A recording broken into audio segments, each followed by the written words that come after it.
Welcome to Lynn Cullen Live. Talk radio without the static. Email your questions and comments to lynncullenshow@gmail.com. And now your host, Lynn Cullen. Good morning at ya. It's May 8th, 2025. And I just want to note that there are still thousands of our friends and neighbors who do not have electricity after the storm of early last week. So I don't know. It seems a little excessive to me. And if I were one of them, I'd be losing my mind. I just want to say, because I almost lost mine and was only out for a little over a week. But wow. So my heart goes out to him, and I'm scowling at the utility companies, although perhaps I'm not aware of the burdens that they have. I don't know. Whatever. Okay. I feel like I got a lot of stuff today. And I also am going to do a little bit of a grab bag. What happens is I end up with stuff piling up that I somehow never get to. And yet it's stuff that I want to share. And I can dispatch with it in a relatively quick way. So I got a pile here of things like, well, why don't we do the pile? I'm going to start with the pile, and then I'll feel like I'm making progress. You know how that works. All right. What we got? Oh, I thought this was unbelievable, a riot. And I'm sure those of you who do subscribe to The Week, the magazine, will perhaps have seen a lot of this stuff. I get a lot of these little nuggets from that publication. This is one about a guy in England who bought a car, a used car, in fact, a Honda Civic, and he had needed a car because his old car had been stolen. And so he bought this one, and he wanted to get a car much like the car he'd had because he liked that car that was stolen. So he bought a new and a used Honda Civic, and when he opened up the trunk, he was greeted with this familiar smell of he reported it himself, of stale beer. Who knows? But that's a smell that was familiar to him. And he realized that he bought his stolen car.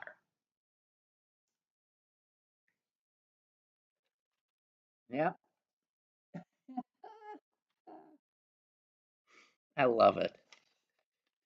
Although that would be a little difficult, wouldn't it? You just bought the car twice, and it still smelled like stale beer.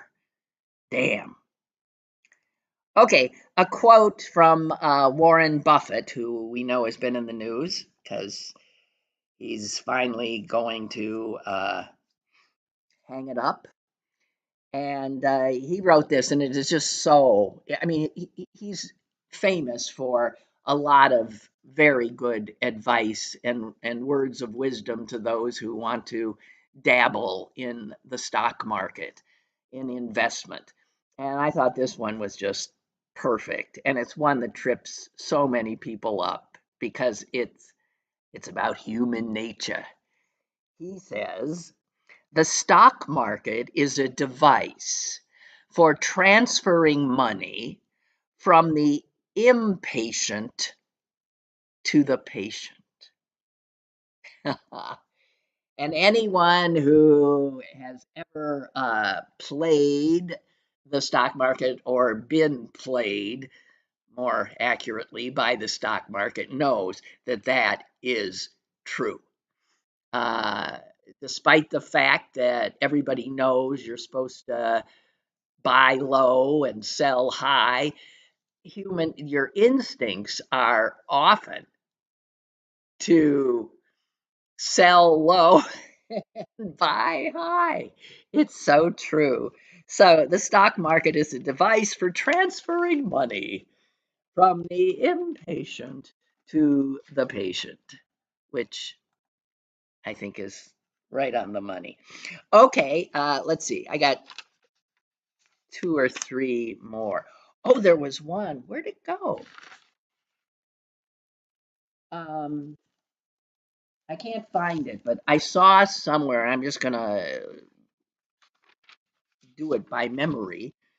Uh, that someone had referred, maybe he himself, the vile Elon Musk, had referred to that poor child of his, one of thousands, that he totes around with him.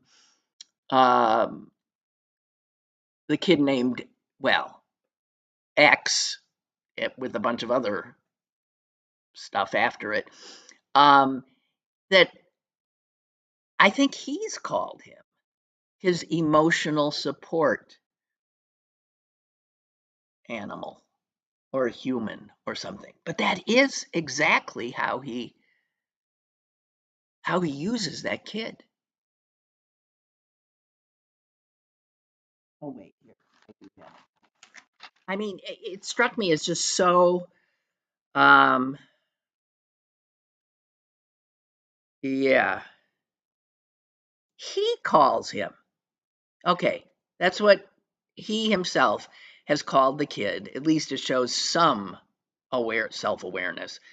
Has called his 4-year-old son his emotional support human.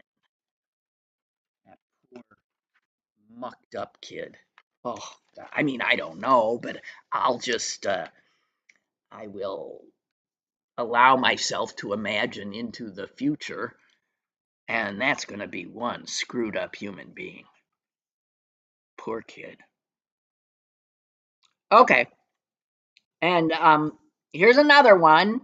You know, this vile dictator of El Salvador that paid a visit to the White House, palsy walsy with our dictator, and the guy who is getting lots of money from our dictator for illegally holding people who were illegally transported from the United States to a hellhole prison in El Salvador. This this this guy, when he came, I had never seen him before. I'd never heard his name before, although the more I did look, I remembered hearing things about him. I just never paid any attention. And it was his name that I got hung up on. Um, because it wasn't a name I would think of as a president of a South or Central American country. But then again, I mean, the president of Mexico is named Shine Bomb, and you wouldn't think that sounded like a, well, Mexican kind of a name. And what we forget, or what I forget, why should I drag you into this?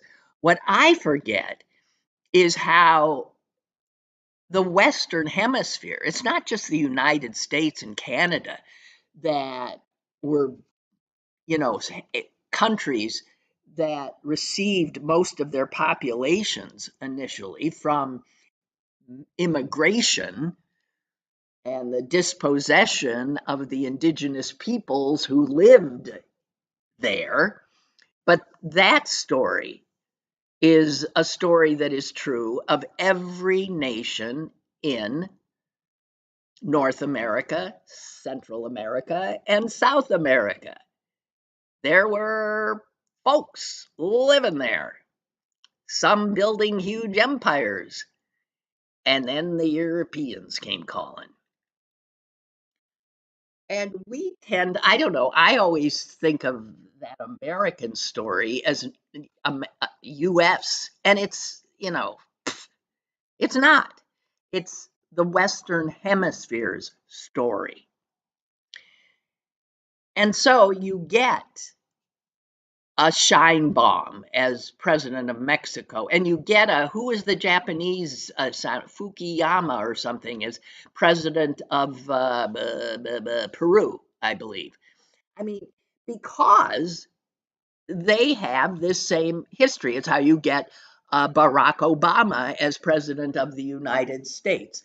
All of these Western Hemisphere nations are populated now by the descendants of immigrants. So his name, initially, I had that same knee jerk reaction. Well, that doesn't sound Hispanic. It was Bukele or Bukele, and I didn't know how to pronounce it. And his first name was Naib. And I thought, well, that sounds Arabic. The president of El Salvador? And then I looked at him, and he looked, yeah, like a Mideasterner. And then I found out he's Palestinian. This son of a bitch dictator in El Salvador, this handsome, bearded, blowhard narcissist, Bukele, who runs that god awful prison, is the son of a Christian Palestinian immigrant to El Salvador. No, grandson, I believe his grandson. And so his grandfather went to El Salvador in 1921, a Christian Palestinian. And here's the bizarre thing. This Christian Palestinian goes to El Salvador, and once there, begets a family, and his son, the immigrant son and the dictator's father, converts to Islam. What? It's just odd, isn't it? It's amazing, people's lives, their stories. Okay, so this current son of a bitch dictator is the grandson of a Christian Palestinian immigrant and the son of a convert to Islam who became an imam and then built a PR empire, a public relations empire in El Salvador, the father of the dictator. So this handsome dictator with the prison, palsy-walsy with our dictator, grew up this rich, privileged, I guess, Islamic. I think he says he's Christian now. Who the hell knows? I'm sure whatever is politic at this point. Yeah, he does. He says he's Christian now. And yeah, I don't know. And his father, claim to fame was he brought McDonald's to El Salvador. So anyway, there you have it. He himself has dubbed himself the coolest dictator in the world. He is, yeah, he's a handsome guy, and he's a bad, bad man. El Salvador, under his thumb, has the highest incarceration rate in the world. Whoa. And I'm sure we're breathing on his tail under Trump. 1 in 13 young men in El Salvador are behind bars. Yeah, unbelievable. This is what can happen to a country. I'm just saying. Whatever. Okay. Okay, and just one more from my potpourri here. I want to get. I'm cleaning house. This is spring cleaning, pretty much. And maybe you've heard of this one now. There's a woman in Las Vegas uh, who was convicted of. Well, she's a lot like Trump. Well, she calls herself Lady Trump, and like Trump, her hero, she was convicted of a whole bunch of cases of fraud. So they're palsy walsy. They get each other. And she also had been an office holder. She was on the Las Vegas City Council. Her name is Michelle Fiore, and she was facing or is facing 140 years in prison because, unlike Trump, she actually got sentenced. And just in case you hadn't heard it, uh, Trump, I guess, has pardoned her. I'm not sure about this part. Intends to pardon her. She's asking to be pardoned. I mean, why wouldn't he pardon her? She's his kind of girl.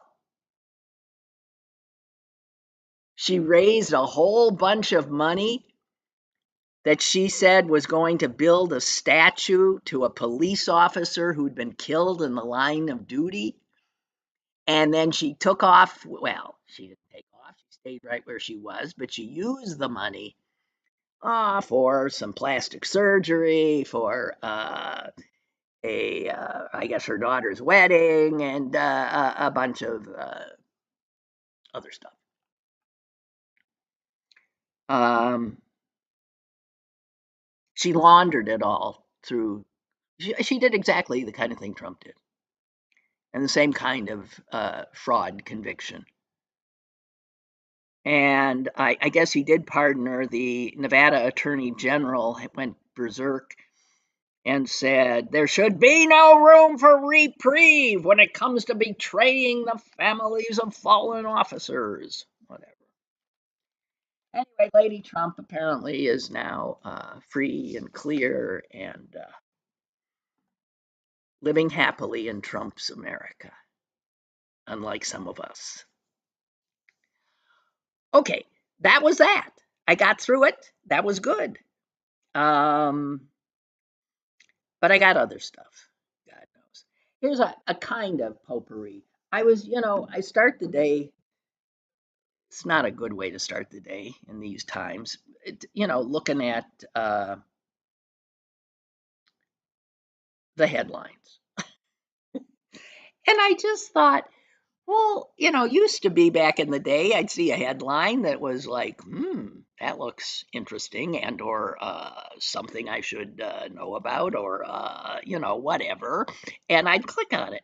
And now, and I'm sure you have the same experience, you look at the headlines and it's like, uh, uh, just one gut punch after another. Sort of a compilation of the horror of living in Trump's America. So uh, these are just the headlines I saw literally in on my phone. Judge warns Trump against Libyan deportations. Chief Justice touts judicial independence. Trump taps Maha influencer for Surgeon General. And I thought to myself, Maha? That was all caps. I know MAGA, but what's Maha? And I actually clicked on that, and I should have known. This is how out of it I am. I think it's Make America Healthy Again, and it's RFK Jr.'s little spin on MAGA. He's a Maha MAGA. Okay, going on. New York police arrest protesters at Columbia University. Flu killed 216 children this season, highest toll in years. Staff exodus hits the National Endowment for the Arts. Texas AG says judge and other officials were arrested for vote harvesting crimes. Okay, that's it. Every single one of those stories, if you look further into it, makes your head spin. The one I want to just treat you to a little tidbits of is the Libyan deportation thing. So, as you know, the administration is under God knows how many court orders to stop sending plane loads of hapless humans who've been plucked off the streets without due process. Stop sending them to gulags. Okay? Ain't American. Ain't legal. Ain't constitutional. Stop it. And he's continued. He keeps they keep pretending they don't understand the order. Oh, I thought you meant that the planes couldn't be planes from this agency. So, no, that last load of hapless humans, we sent them off on, I believe, Department of Defense planes. Oh, that doesn't matter?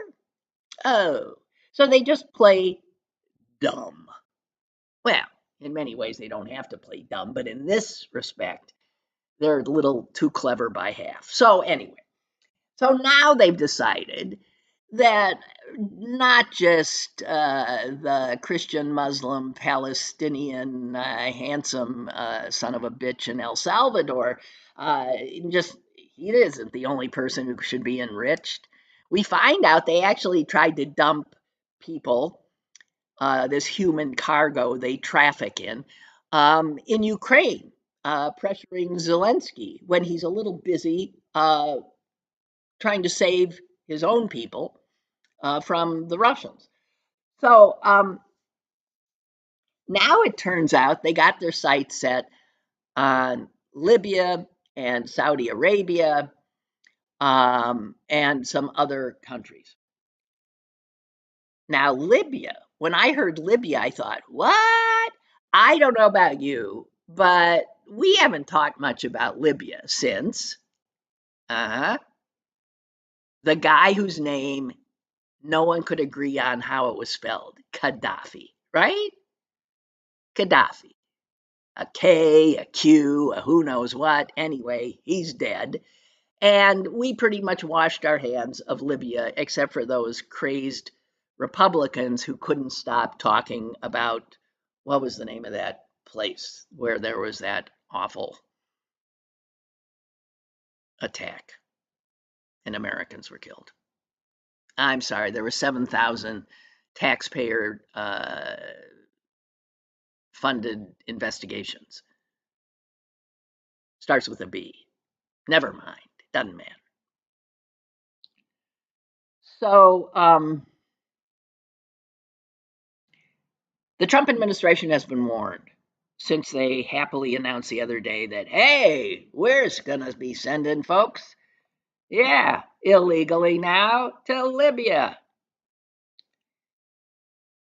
And I looked at that story because, again, I hadn't heard much about Libya the last few years. And that's on me. It's not like stuff hasn't been happening there. And what I found out was, first of all, the first thing I saw was that it said that the two governments of Libya, I thought, what?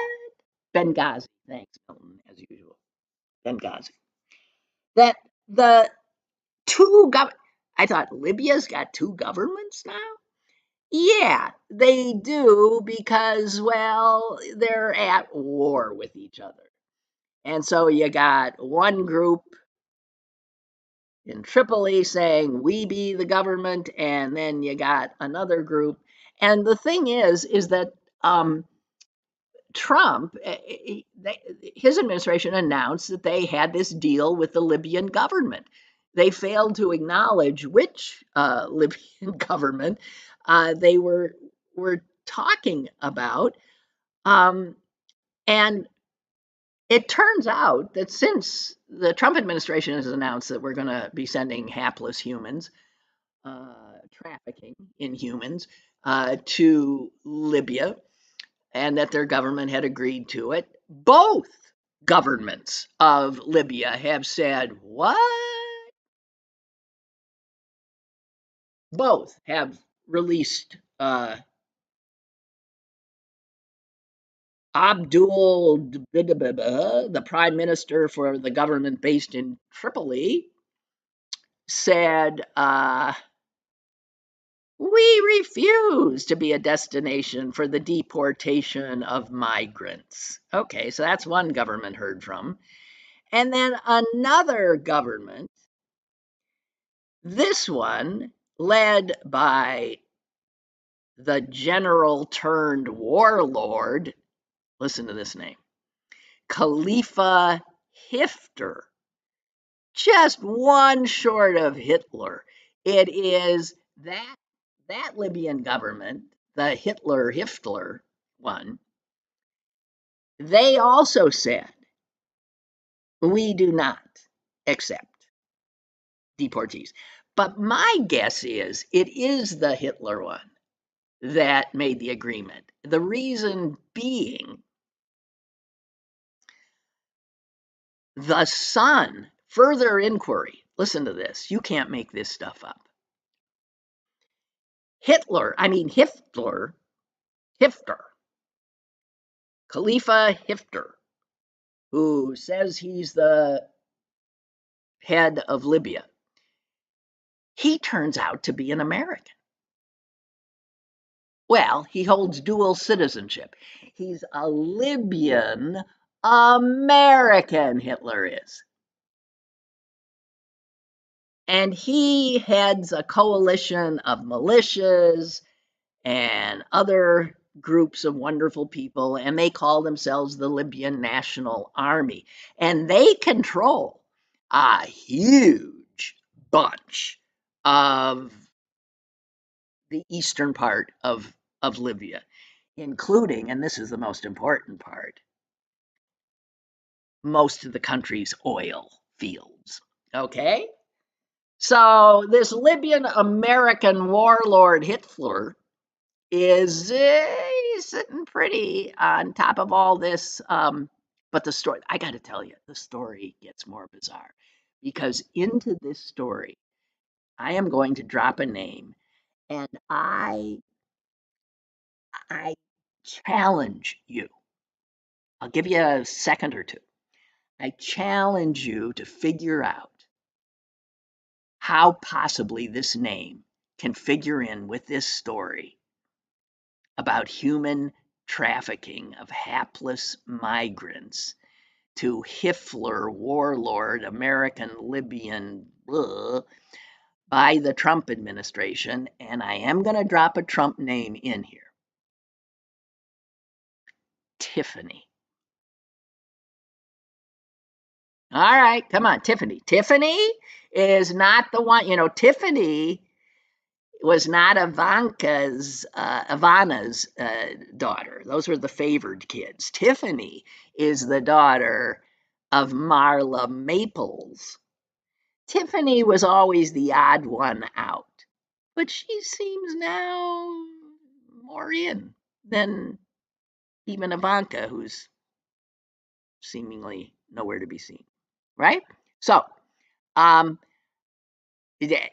you figure out how could Tiffany figure in with Khalifa Hifter and these poor souls, and the federal judge saying, don't you dare? Well, it turns out that Saddam, I hate to complicate this further, not Khalifa, Saddam Hifter, that's the son of the warlord American. Saddam Hitler happened to be in Washington, D.C. last week. Yeah. So I'm guessing that it's the Hitlers who seemingly gave the nod and wink to the Trump administration in this regard. Because Saddam Hitler in DC, and who did he meet with? A senior advisor at Marco Rubio's State Department, a senior advisor who is a failed businessman before he became the senior advisor, but he's Tiffany Trump's father-in-law, and thus was appointed and given this NEPO position as senior advisor. He billed himself as a multimillionaire, and you might recall the story. And then reporters looking into who the hell is this Masad Boulas. That's the Tiffany's father-in-law. And they found he pretended to be a big shot, and he was a guy who had some business in some African country that he'd run into the ground and was worth next to nothing. I mean, like 40,000, I don't know, whatever. He's now a senior advisor, and he met with, Hitler's son, Saddam. And then a few days later, the Trump administration says, yeah, we're going to be sending people to Libya. The government said, go ahead. And so that's more of the story. Just telling you. But this absurd story with its you can't make it up qualities. I mean, at what point in this story did you say you can't make this up? How many places did you say you can't make this up? But the thing is, we could have taken a dive into almost any other of those headlines I shared with you and ended up with the same kind of story. As a matter of fact, the Maha Maga Surgeon General one begets a similar you can't make it up stuff. Believe me, it just wasn't as good as the Libyan-American warlord sitting atop Libyan oil fields named almost Hitler and his son Saddam meeting with Boulas, the failed, ludicrous father-in-law of Tiffany, who's now in a high position in the State Department because he's a member of the crime family that runs our country.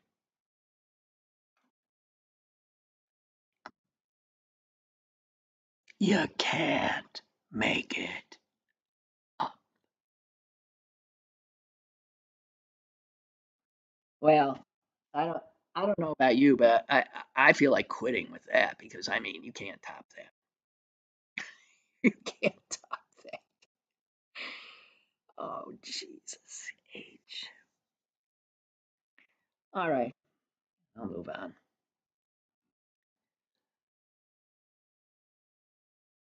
Barbara shares a quote from Lincoln, Abraham, from a private letter he wrote 170 years ago. Our progress in degeneracy appears to me to be pretty rapid. Ha! Abe, Abe, what did you know? You didn't know from degeneracy, and I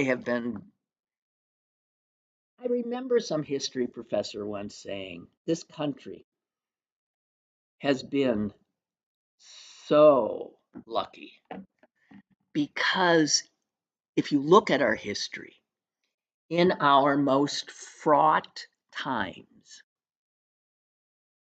we happened to have leaders who rose to the occasion and saved our country. That wasn't destined. That happened. So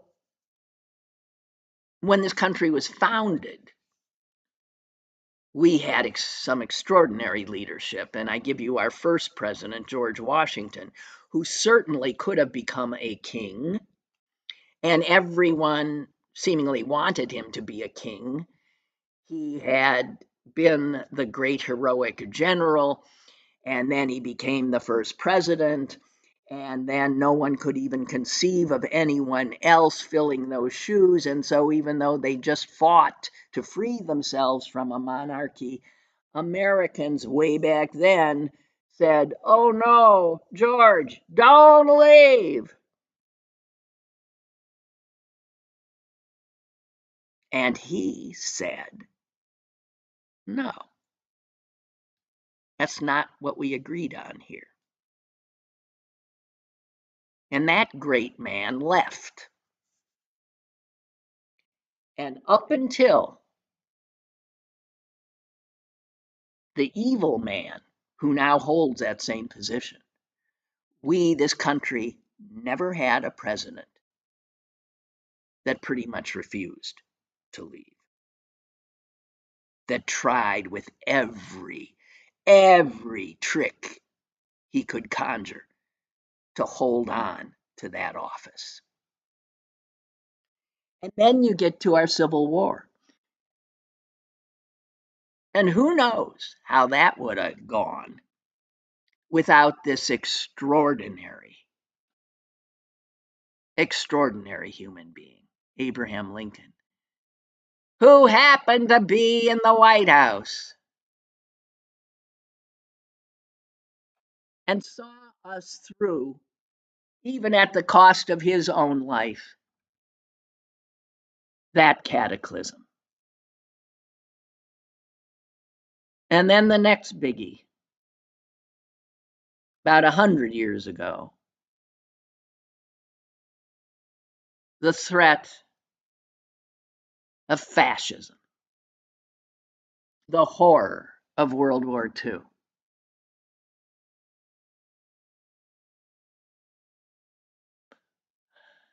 And we had a great man.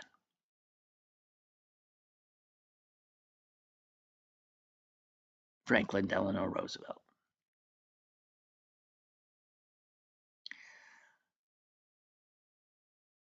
And now the next biggest threat, and perhaps the greatest to our country, is happening. And guys, we don't have a George Washington, an Abraham Lincoln, a Franklin Delano Roosevelt in the White House. No. We have a man who is leading the threat, who is himself the threat. So anybody who doesn't see how serious that is, well, gotta say. Okay. Now, what else do I got? I got so much stuff here, damn it. Hey, I'm gonna save your lives right here. There was a story in the Atlantic. It's too big to go into at this point, but it also involves how Trump will kill us all one way or another. And it is titled, the headline of this Atlantic story is, "Now is not the time to eat bagged lettuce." Okay? Now, if you, like me, are lazy in food prep, you buy back. And also, I'm just one. So if I buy a head of lettuce, the odds of me eating the whole thing. Anyway, I buy bagged lettuce. And you know what lettuce I particularly like? Romaine. Bagged romaine. This article flat out says, don't, don't, don't eat it. There, I mean, don't want to be an alarmist, but the odds of getting a foodborne disease from bagged lettuce, they say, is going up, up, up, even as we speak. Turns out that under Biden, there had been a reduction in the number of, I guess, FDA or whoever does that, it'll be the FDA inspectors. But romaine is, if you look at the history of foodborne illnesses that kill and or harm people, romaine lettuce is a biggie. And chopped romaine, bagged lettuce, that's the pinnacle. Because when you chop it all up, it's coming from more than one head. The odds then are greater that you could get contamination. When you chop it up, the odds that it goes up. I mean, if you read the article, you'll never eat bagged romaine again. Just saying. You'll never eat bagged lettuce again. And under the Trump administration, where there'll be no people looking into this, and the article makes clear that when under the Trump administration, there have been instances where we are aware that there's been contamination of food, they don't even necessarily let you know. No. Because who's there minding the store? All those people who used to be the people who might let you know? Well, they ain't there. So anyway, just I could be helping you here. Go back to the old-fashioned way, guys. You buy a head or you grow your own. It's summer, it's spring. Grow your own. I think that's what I'm going to do. So there, did that. That's good. That felt good. Oh, and another quickie. Sorry, I'm just jumping around. I know. There was this wonderful little graphic in the, I think, Sunday's New York Times that showed it's a mock-up of a house and all the stuff in your house and what percentage of that stuff in the average American home that comes from China. Yeah, which is, of course, all going to be a lot more expensive. And I was, yeah, I was happy to see actually because I think I need a new washer and dryer. Some kind of thing you never want. And I was happy to see that actually they don't. The majority of them do not come from China. Yay! I don't know where they come from. They could still have a hefty tariff on them, but there you go. But I'm only going to give you some of the things in your house. 75% or more, sometimes as much as 90%, come from China. So most Americans in their homes, these things are made in China.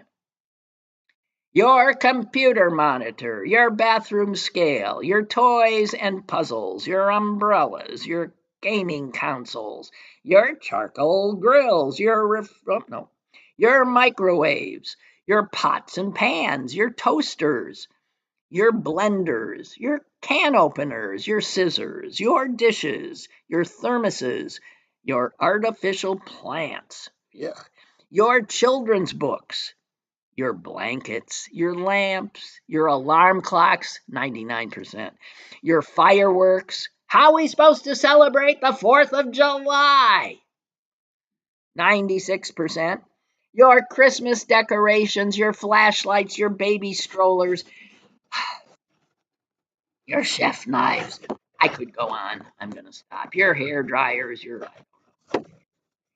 makeup brushes, your nail clippers, whatever.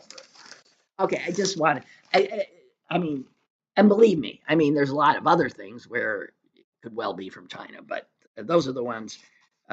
Good luck finding anything in that category that's not made in China. Okay. Hey, the Fetterman story. Geez, it. There's no way that we talked about it just a little bit Tuesday. Um, that New York Magazine story about Fetterman's mental state. There's no way a story like that disappears. And I had said at the time I was surprised I hadn't seen more. Well, it's just yeah, gathering steam. There ain't any way um, he's going to be able to outrun this.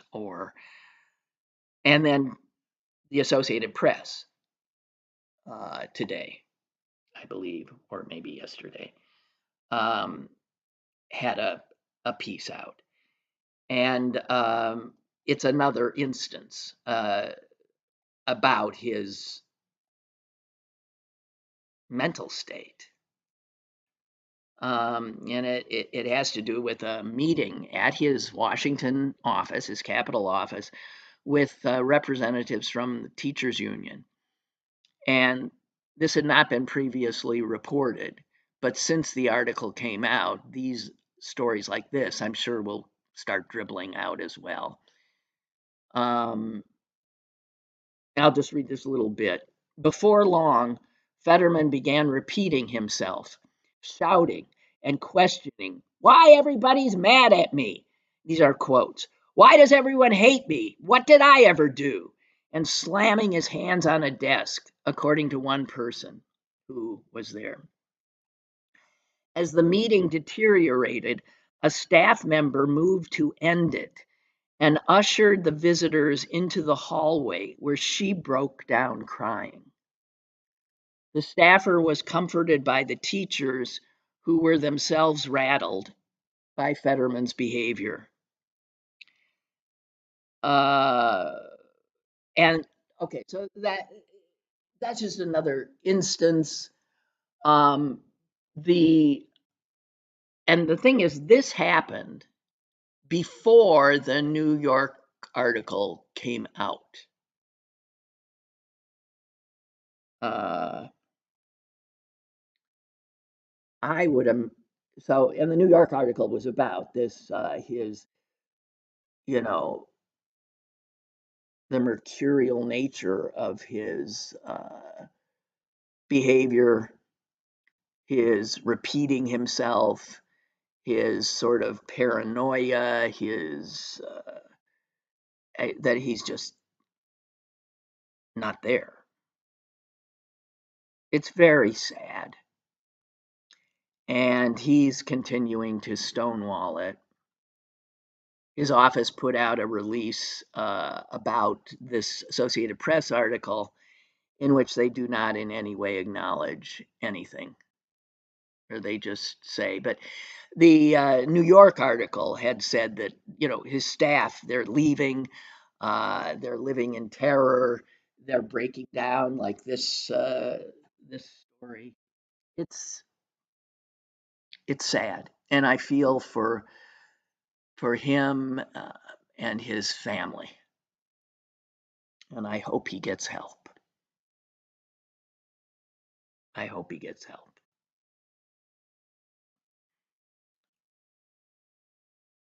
Um, Speaking of mental illness, and that is what he's got, and there's nothing wrong with it. I mean, you don't blame people for being ill.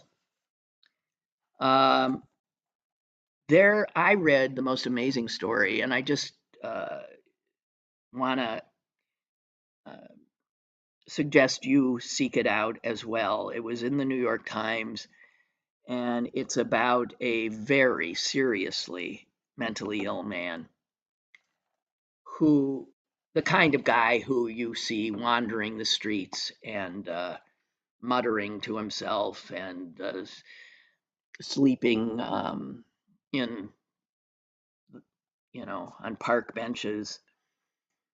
And this story so blew me away because it taught me that people, even with that level of serious mental illness, can be incredibly capable of contributing. It's a New York Times piece, and it's called "He Hears." Get it? He hears voices in his head. He also helped win an election, and he is a young man. He's 26 years old. He's clearly brilliant, and this story is mind blowing because it shows us that we're doing mental illness wrong. So wrong. Um, in the article, he's interviewed obviously, and he just comes off as so incredible, so incredible. And the reporter says, this guy I'm talking to, calmly sharing his stories with me, 20 hospitalizations before he was out of his teens, living on the subway or in city parks, the anguish of being handcuffed by police officers, hospitalized against his will, held for weeks. Um, and that can still he can still fall victim to. There are no meds that completely save somebody like him, but he now knows it, and he has an organization that knows how to help people like him, as opposed to the way we as a society supposedly help people, because we do not. When he saw just, that recent story of the guy getting off for choking to death the man on the subway in New York, when he saw that, he said that could have been me lying dead, because I too had moments where I must have been frightening to people, even though I posed no danger. Um, and the fact that, yeah, a jury said, no, it's okay to kill a guy like that. Um, on his own, this guy got a GED. He went to college. One of his professors at college was blown away by him. She knew he had schizoaffective disorder, that he heard voices, hallucinated, that he got manic depressive, and he sometimes wasn't in class, but he aced her class. And then she decides to run for New York State legislature, and she asks him to run her campaign. This 25-year-old kid at the time. And boy, did he ever.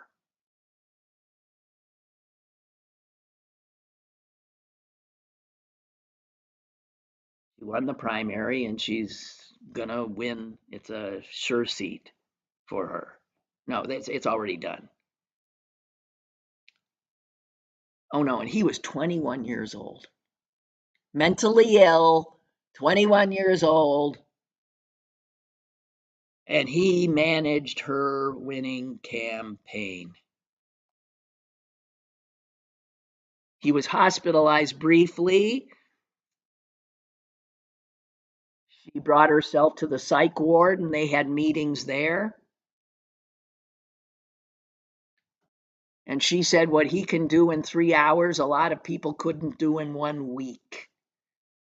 We always knew that sometimes he'd have to take care of the mental health issue, but he'd always be back, and it would be okay. And in this one period, he spent a month living in the subway. It makes you think differently of these people you see on the street that you're afraid of. I feel like I have a totally different sense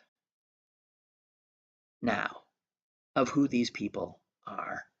And man, how we as a culture just don't learn. Hmm. Hey, I saw this. Just as the White House has pulled all the aid out of Africa and other countries, the Gates Foundation, which was so central to bringing aid to those countries, has announced that it is going to close down before it had anticipated, which is another blow. But it's not unlike Donald Trump. Gates has said he's going to close the foundation. He's going to disperse all of its everything, all the money it's got, and he's going to be giving away the remainder of his personal fortune in the next 20 years, and then it's gone.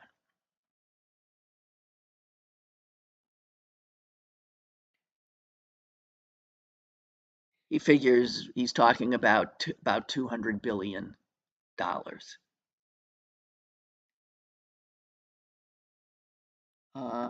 He had thought the foundation would go much longer, but there's that. And just think of the difference between this man with all this money. He at one point was the richest man in the world.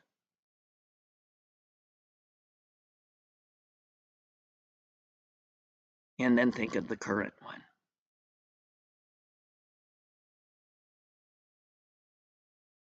And it's sort of like the fact that we had those great presidents when we needed them.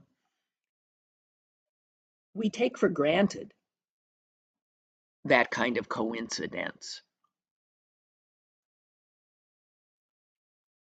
I'm sorry, I'm just seeing I have a phone call. Um, okay, we got a few minutes here. I'll let you in. Hello. Hello, we'll go fast. Okay. Can you hear me? Yep. All right, I'm on location, so here we go. I couldn't have the weekend without mentioning a birthday. This Sunday, Irving Berlin, 137th birthday. Okay. Berlin came to the United States at the age of 5.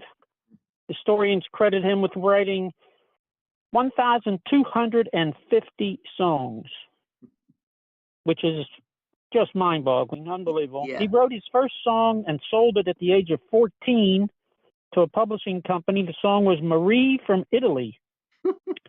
And he sold it for the princely sum of 33 cents. All right. And I looked at some of the songs that, not so popular, some of the song titles. Get a load of some of these. After you get what you want, you don't want it. Bring me a ring in the spring. This is my favorite. Business for a good girl is bad. I love that one. I love that one. Do you believe your eyes or do you believe your baby? And I just came back to say goodbye. Oh, that sounds Now, like a country and western title. Yeah, I said the same thing. Yeah. All right, the feature song for today is a song that Berlin wrote for his wife as a wedding gift 100 years ago, 1925. And just imagine how many couples glided across the dance floor with this as their first song as man and wife, and always one of my favorites. It is so simple, it is so genius, and it's this. I'll be loving you always, with a love that's true, always. When the things you've planned need a helping hand, I will understand, always, always. Days may not be fair, always. That's when I'll be there, always. Not for just an hour, not for just a day, not for just a year, but always. Wow. Wondrous. Have a great weekend. Have a happy Mother's Day. Thank you, Rich. And let's give thanks to the great songs of Berlin, that we will have them not for just an hour, not for just a day, not for just a year, but always. Thank you, Rich. Thank you so much. You are so welcome. Bye. Okay. That's Rich from the North Hills. God bless him. And we will, at his request, be doing Throwback Thursdays, the last Thursday of every month. Wonderful. Thank you for that. We all thank you, I'm sure. Guys, have a good weekend. Yes, happy Mother's Day to those of you. And I'm out of here. Toodaloo.